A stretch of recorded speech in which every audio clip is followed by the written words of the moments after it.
Mga igsuon, piyesta karon sa atong pinangga Pope John Paul II, San Juan Pablo II.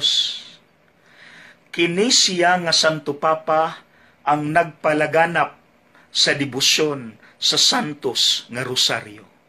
Kay siya mismo sa dinhi paskalibutan, kada adlaw mainiton nga gaampo sa Rosaryo. Mausab kini siya nga Santo Papa ang nagpalaganap sa debosyon sa Dios nun nga kaluoy, Divine Mercy. Ug tinuod, kay sa buhi pa siya, nakaabot man gyud ko niya, imugyong mabati ang iyang kabuutan ug kabalaan.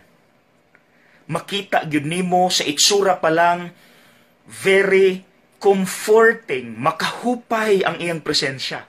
Ang smile makatakod, ug makita gyud nimo, mabati gyud nimo ang iyahang kaluoy nga gikan sa Dios.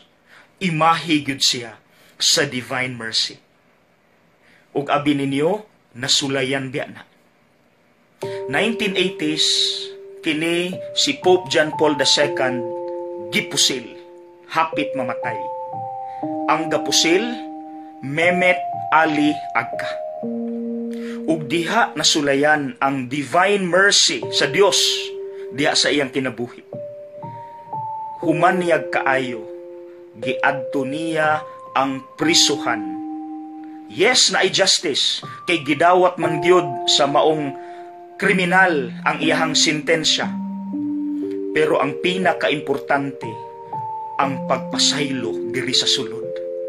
Giadto ni Pope John Paul II ang prisuhan, ug gikita niya ang killer, ug gipasaylo niya 100%.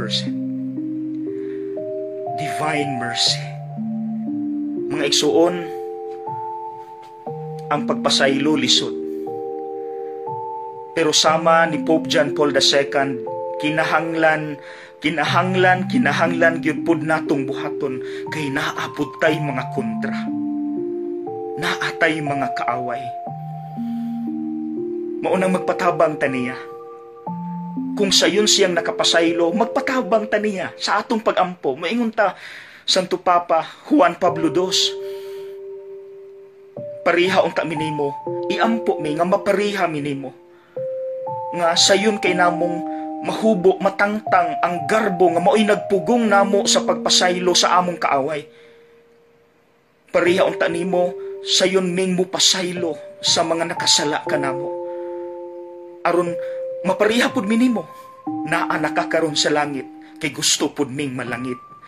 Amen. Pope John Paul II, please pray for us. Amen.